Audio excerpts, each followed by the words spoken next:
Okay, so what does it come with? Of course, the manual, look like a few stickers, the charger, some tools, and some spacers for the shocks. We have the radio, which is the TQI, and it's Traxxas Link enabled. Of course, you guys know I won't be using this. We have what I'm pretty sure is the battery. I'm gonna open this up with you guys so we can see. This is the battery, which is a 3500 2-cell LiPo, 25C and 50C burst. And this is what you guys have been waiting on. This is actually the red truck. I wanted the blue one. Now that I see the red one, I see so many blue ones. Actually, it's not too bad. And this is my first time taking a look at it. Well, looking at my own. First impressions without the body off, solid, substantial. It has really nice weight to it. Wheelie bar is a little bit more sturdy than what I expected, which is really good. Tires are fairly grippy, although I got something else I'm thinking about going with. All right, let's take the body off. I'm really liking the fact that these companies are going with these clipless bodies. Let's see if we can get this one off.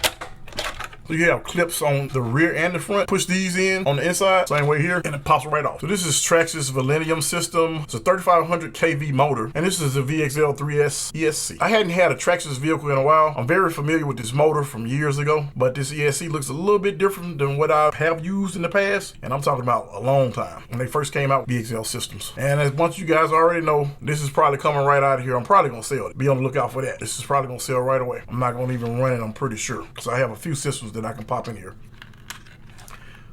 That's pretty cool how that's set up. Shocks feel pretty good.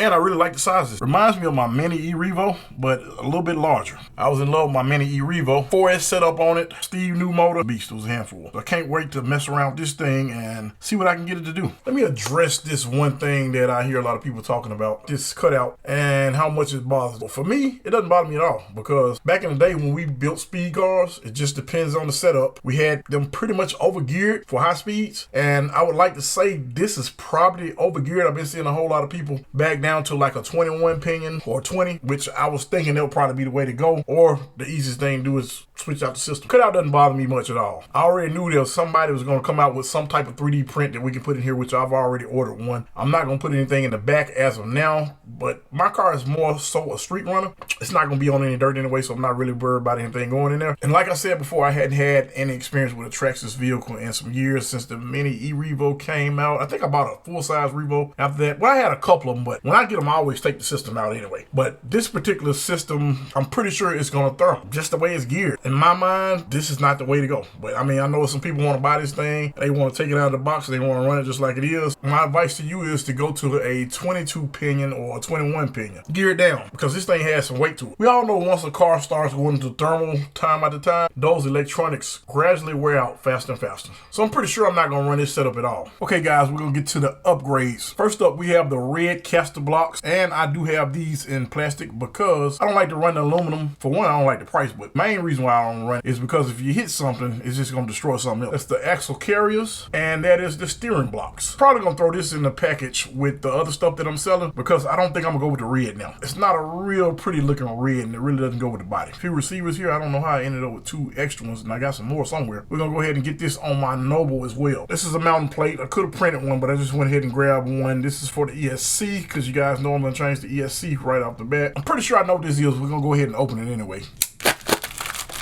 This is a battery bar, and this is so I can put a larger battery in, because I'm probably going to run my CNHL batteries, I'm pretty sure. So I'm not really sure if I'm going to put this thing in. I think I'm going to sell it. This is a Sidewinder 3 with a 5700 motor. I think I'm going to run with this stock motor for the time being. I'm probably just going to run it until I burn it up. I know that sounds crazy, but I have another motor in mind that I want to go with. I may go with this ESC. I don't know just yet. I've had it for a while. This is for another project that I have that I hadn't had a chance to start on. I may throw this one in there and then just go ahead and grab another one for my other project. Pretty sure I know what this is as well.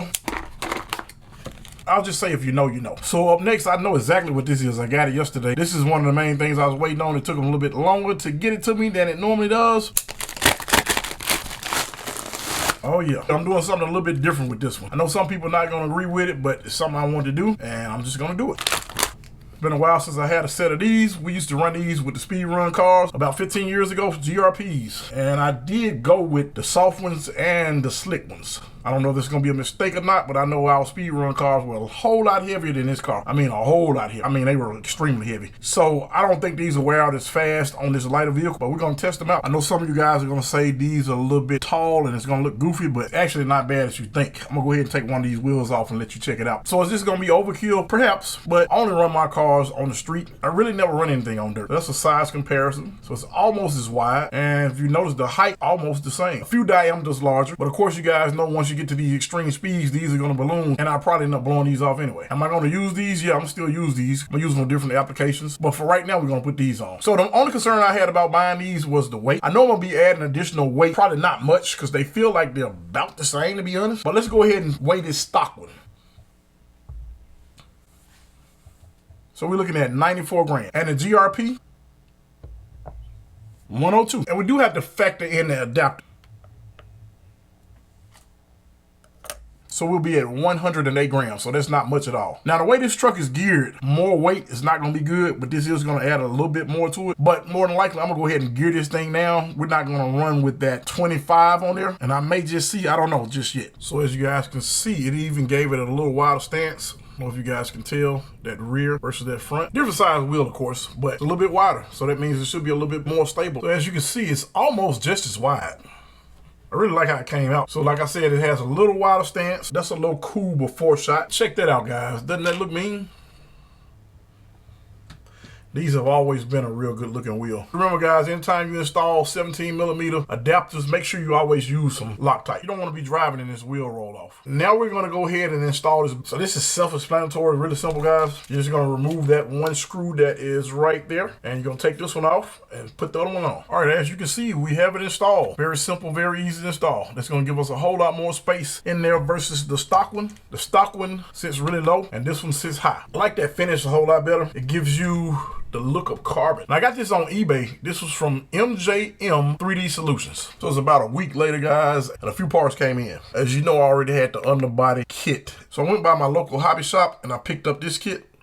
This is the light kit for the Mini XRT. Pretty sure I'm not going to use this because I saw several videos where people installed them and I didn't like how the wires were after you installed it. It wasn't just a clean setup or a clean look. I'm going to probably end up selling this or taking it back along with this. If anyone is interested, let me know. So for anyone that hadn't subscribed to this channel, if you would, go ahead and hit that subscribe button for me. Make sure you guys leave a comment. Make sure you hit that notification bell. That way you guys will know when we upload new videos, and hit that thumbs up. So I ended up getting a motor fan for this truck as well. I'll be showing you guys this in just a few minutes. I know you guys are asking, why did I get this? And I'll tell you shortly.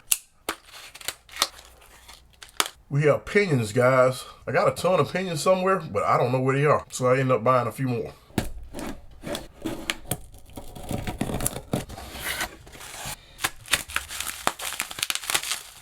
And this next piece, this is really what I was waiting on. And I'm gonna show you what this is for. That right there, that's what it's for. For me, this wasn't a big deal, but I think this piece just complements this body. So I'm gonna show you guys how this piece installs. You're gonna wanna take your 2mm hex driver and you're gonna take this one completely out. We're gonna take this completely off.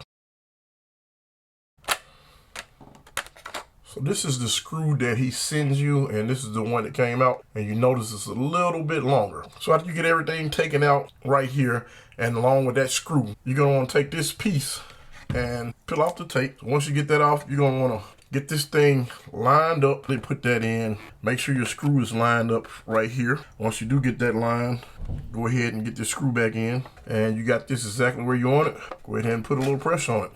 Make sure it's stuck to there real well. And then you want to come back with this piece and go ahead and get it reinstalled.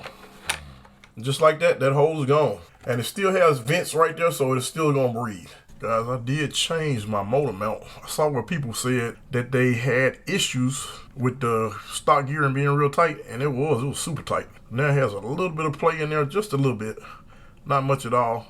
It's about where you want it to be if you ask me. So what did I end up putting in here for the motor and ESC combo? Absolutely nothing, guys. So I went ahead and kept the motor and the ESC. I just put a fan on here. So why did I stay with the stock electronics? Okay, just simple, guys. I have a whole lot of projects that I'm working on, and if I get engulfed in this one, I'll never get this one complete, and I'll never get to the next one. So I said I'll go ahead and keep this one like this for now. This is gonna be phase 1, and we'll be working on phase 2. Why did I go with this wheel and tire setup? Because I think it looks mean, and I only run my cars on the pavement. Only time I run my cars on the dirt is if someone sends me a car and they want me to test it out. That's the only time you'll see me run a car on dirt. This is how it turned out, guys. I think think it looks really mean. One other thing we have to get installed is this dry shelf. I got to cut it down. I just hadn't had a chance to get around to it yet, but that's another thing we got to install. And you also notice we didn't put the fan on. Reason being is because this fan is just really, really tight. I got another one on the way. It should be here one day this week, but I think the motor should be fine without the fan. So there you have it, guys. This is what I came up with.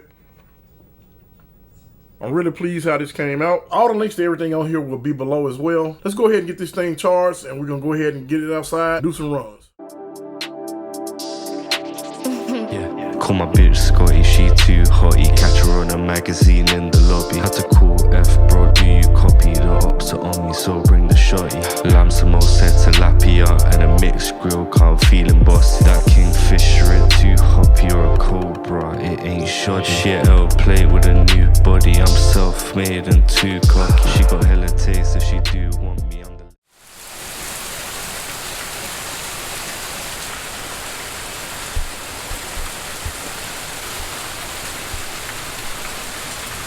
So as you guys can see, we're constantly getting rain. So in the meanwhile, guys, go over and check out my other channel, Airbender FPV, and I'm going to show you guys how you can use the FPV on any RC car.